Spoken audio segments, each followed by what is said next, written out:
Attorney Tara Peterson, Crenshaw Peterson in Okemos joins us today. We're talking about babies. So when somebody has kids, what's the most important document you got to put in place, Tara? Yes, so the most important document I would say is getting a guardian established. Who is that person that is going to take the children and raise the children for you if you're not able to do that or your spouse is not able to do that?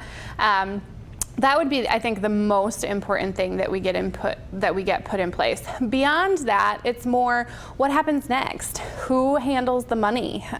Sometimes that's the same person, sometimes it's not. Sometimes the person that we want to raise the child is in our local area, would raise them the way that we would raise them, and other times we want to send our child farther away so that they're not reminded by everything in that area. So it's a very personal decision and what works for you. But then that person might not be the best person to have the money. Maybe they're great with your kids, but not great with the finances. So sometimes we need that accountability. So every situation is a little bit different, but the most important decisions is who's going to have the children and then who's going to set up those funds to raise the child with. And we may have had prior legal documents in place before the child was born, so what are things that need to be updated?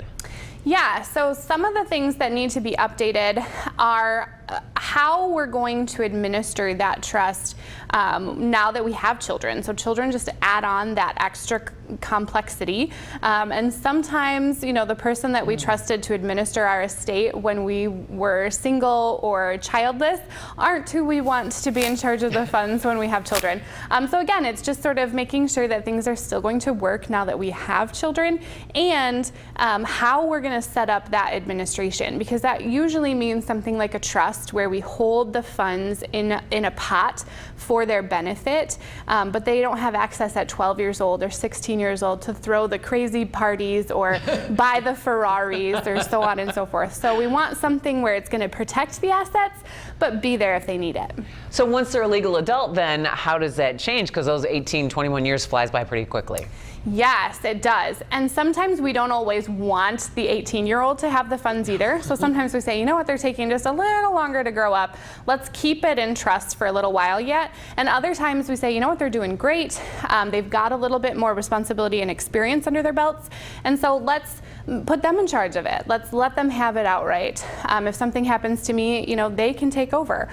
So it all just depends on what the situation is. Find out more, CrenshawPeterson.com. Tara Peterson, thank you so much for stopping by today. Congratulations on your new addition to your family. Thank you.